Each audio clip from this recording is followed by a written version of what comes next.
Welcome to the Deep Dive. Today we're diving into a story about college admissions privilege and second chances. Sounds juicy. It is. We got this really interesting article about Rick Singer. Remember him? Oh, yeah, the Varsity Blues guy. Isn't he trying to make a comeback? Trying to get back into college admissions? Yeah, but this time he's claiming it's legit. So we're going to dive deep into whether this is really redemption or just like a PR stunt after, doing time. Right, because you can't just outrun your past, right? Exactly. The article kind of throws us right into it, too.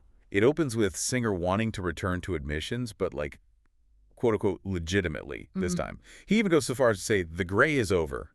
Now it's all black and white for him. Interesting. Well, on the surface, he's trying to show he's changed, but it's a little ironic, don't you think? After a whole career built on exploiting the gray areas of the system, now he's all about black and white. Yeah, it makes you wonder if someone like that can actually change their stripes. Yeah. I mean, ethical issues like college admissions, they're rarely black and white. There's a whole lot of gray in there. A whole lot of gray. And it's not like he was out there helping underprivileged students get a fair shot. These were already privileged families. Exactly. And that's what I think makes this whole case so fascinating. It exposes those inequalities baked into how we do college admissions. It reminds us that money and connections can often be more important than actual merit.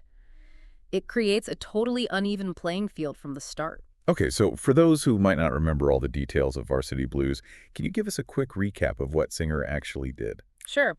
So basically, Singer orchestrated this huge scheme.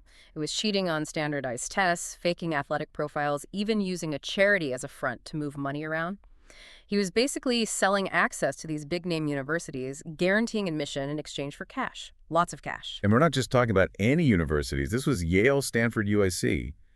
The big leagues. Exactly. These were some of the most prestigious institutions in the country.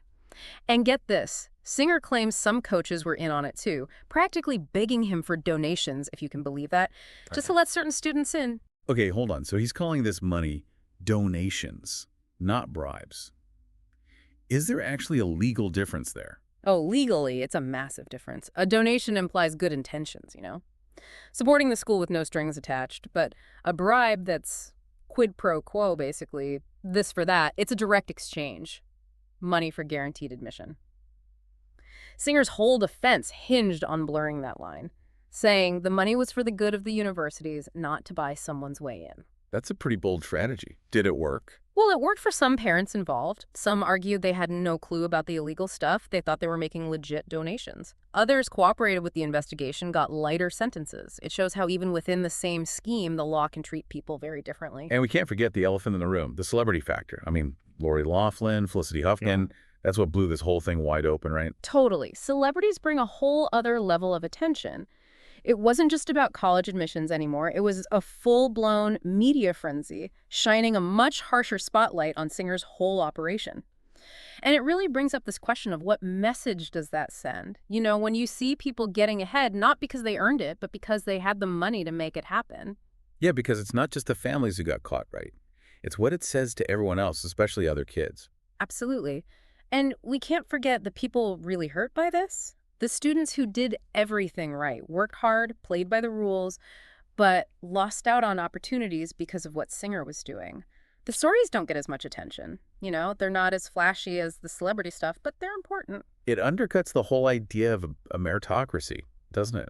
Where you're supposed to succeed based on what you bring to the table, not who your parents are or how much money they have. Exactly. Yeah. It's like Singer pulled back the curtain on this system and showed how it's rigged in favor of a select few. And now that everyone's seen behind the curtain, it makes you think, what are these universities doing to stop this from happening again? Did they just look the other way because these were wealthy donors? That's the million-dollar question. A lot of people are wondering that.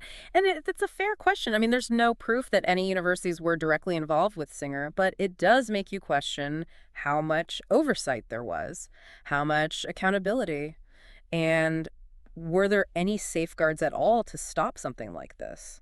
Right, because the fact that he was able to do this for so long on such a big scale, it makes it seem like there's some serious holes in the system. Absolutely. Like he found the cheat codes to the game, and now everyone's trying to figure out how to rewrite the rules. Exactly. So what happens now? Will we see more transparency in the admissions process?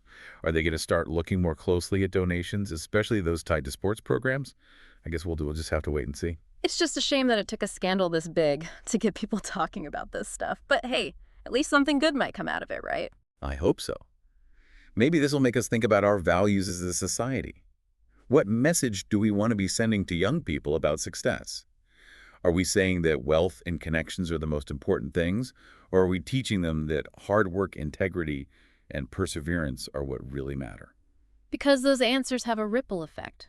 They'll impact generations to come. You know what really struck me when I was reading this article? There's this quote from Singer where he says, "I probably rationalized a hell of a lot and made it like it was not that big a deal. But when you look at it in context, it was wrong. And I know it was wrong." Classic cognitive dissonance, right? Totally. He had to convince himself that what he was doing was okay to sleep at night, but deep down he knew it was messed up. And now he's trying to convince us that he's changed. Hmm. Can someone like that really change? Or are those same temptations always going to be there just lurking beneath the surface? Well, that's something only he can answer. But it'll be his actions, not his words, that tell the real story. Actions speak louder than words, Yep. right? But hey, maybe this time it's different. Maybe he's turned over a new leaf. Maybe. But a little healthy skepticism never hurt anyone. That's true. Speaking of his new venture, this ID Future Stars thing, it'll be interesting to see who's willing to trust him with their money, especially since his idea of reasonable prices might be a little out of reach for most families. Oh yeah, speaking of money, did you see how much Singer was raking in? Over $25 million? That kind of money can really change a person. Greed's a powerful drug. And when you're dealing with that kind of cash and that level of secrecy, it's easy to lose sight of right and wrong. It's like you start thinking you're above the rules. It's classic rise and fall. Flew too close to the sun, got burned, and now he's trying to figure out what's next, redemption story or cautionary tale. Guess that's up to him to decide. And let's not forget, the court of public opinion has a say too.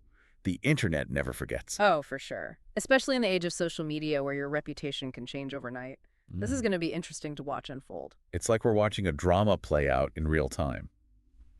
But instead of a script, it's court documents and tell-all interviews. And a whole lot of speculation. Always. So with Singer back in the spotlight, what's the takeaway here? What can we learn from his mistakes and from everyone who got wrapped up in this whole mess? I think it reminds us that shortcuts always lead to trouble.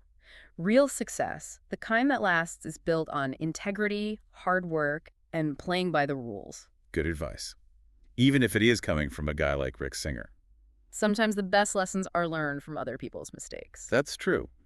But we can't let those coaches Singer mentioned off the hook either. The ones who were happy to take those donations in exchange for admission slots.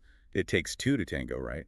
Absolutely. Singer might have been the mastermind, but he couldn't have pulled it off alone. It sounds like some of those coaches were practically begging him for handouts. It doesn't paint a pretty picture of the culture within some of these athletic programs. It really makes you wonder about their priorities. Are they more focused on winning at all costs than they are on ethics and academic integrity? It's like that saying, winning isn't everything, it's the only thing. Maybe it's time to retire that one. Yeah, because when winning comes at the cost of fairness and doing what's right, everybody loses. Well said. So what we're left with is a story about ambition, deceit, and a whole lot of entitlement. And it's far from over. It'll be fascinating to see what happens next for Rick Singer and the world of college admissions. And for everyone watching this whole thing play out, it really highlights how much power and influence matter. Makes you wonder if anything will really change. I mean, Singer did his time. Some celebrities face consequences. But does that actually fix anything within the system itself? That is the million-dollar question, isn't it? Does a scandal like this lead to real change, or does it just fade away? The same pressures are still there. Getting into college is just as competitive as ever. Exactly. And people still believe those big-name schools are like a golden ticket. So there will always be people who think the rules don't apply to them, people willing to do whatever it takes to get ahead. It's like a never-ending cycle. Pressure leads to desperation, and desperation leads to bad choices. And it's important to remember, most students and families do everything the right way. We can't let a few bad apples ruin it for everyone else. Absolutely. But Singer's story really shows how much wealth and connections matter in this process. It's like he wasn't selling education. He was selling access. That's the part that bothers me the most. It makes you question the whole idea of a level playing field. The idea that everyone has an equal chance if they just work hard enough. It's almost as if college has become something you buy instead of something you earn. I see what you mean. It makes you think about what really matters. What values are we teaching future generations? So what can we do? How do we make a difference when the system feels rigged? Well, we can support organizations that are working to make education more fair. Groups that give everyone a chance no matter how much money their family has. That's a great idea. And I think it's important to talk about this stuff. Have honest conversations with friends, family, our communities. It all starts with being aware of the problem. Because once you're aware, you can start to make changes. Who knows? Maybe shining a light on these issues is how we create a fairer system for everyone. I like the sound of that. Yeah. This deep dive has given us a lot to think about. Any final thoughts before we go? Just this. Don't let Rick Singer's story make you cynical. Let's use it as motivation to make things better, to fight for fairness, to empower the next generation to achieve their dreams the right way. Beautifully said. And on that note, thanks for joining us for this deep dive. Until next time, keep asking those tough questions and keep on diving deep.